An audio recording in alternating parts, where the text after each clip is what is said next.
Video చేయడానికి చాలా బాధాకరంగా ఉందండి. ఎందుకంటే తుని దగ్గర సిహెచ్ అగ్రహారంలోని 2 సంవత్సరాలు జాహ్నవి అనే పాప కనపడకుండా పోయి ఈ రోజుకి దగ్గర దగ్గర 7 రోజులు అవుతుంది. పోలీసులు వెతుకుతున్నా కూడా ఒక్క క్లూ కూడా దొరకట్లేదు. పాప పెంపుడు కుక్క పాపతో వెళ్ళిన మూడో రోజు కూడా వెనక్కి వచ్చేసింది. వచ్చి అదేదో క్లూ చెప్పుద్ది అనుకుంటే దాని ద్వారా కూడా ఏ క్లూ దొరకలేదు.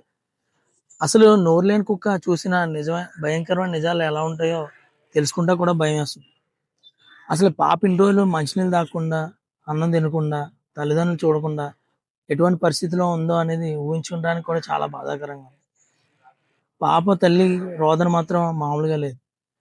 అయితే సెర్చ్ ఆపరేషన్ చేసే పోలీసులు చీకట్లో దట్టమైన అరణ్యాల్లో కూంబింగ్ చేసే పోలీసులకి ఇది ఒక పెద్ద ఛాలెంజ్‌గా అయిపోయింది. అంటే వేరే కంట్రీస్‌లోని థర్మల్ థర్మల్ సంబంధించిన డ్రోన్స్ ఉంటాయి. ఆ డ్రోన్స్ సెర్చ్ చేసి అంటే అవి మనిషి యొక్క బాడీ ఉష్ణోగ్రత ఎంతుంది? అసలు ఎక్కడ ఏ బాడీ ఉంది? అంటే అది జంతువైనా, మనిషి అయినా అది కనుక్కుంటది.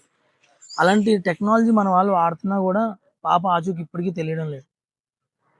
పాప ఆచూకీ తెలవాలి.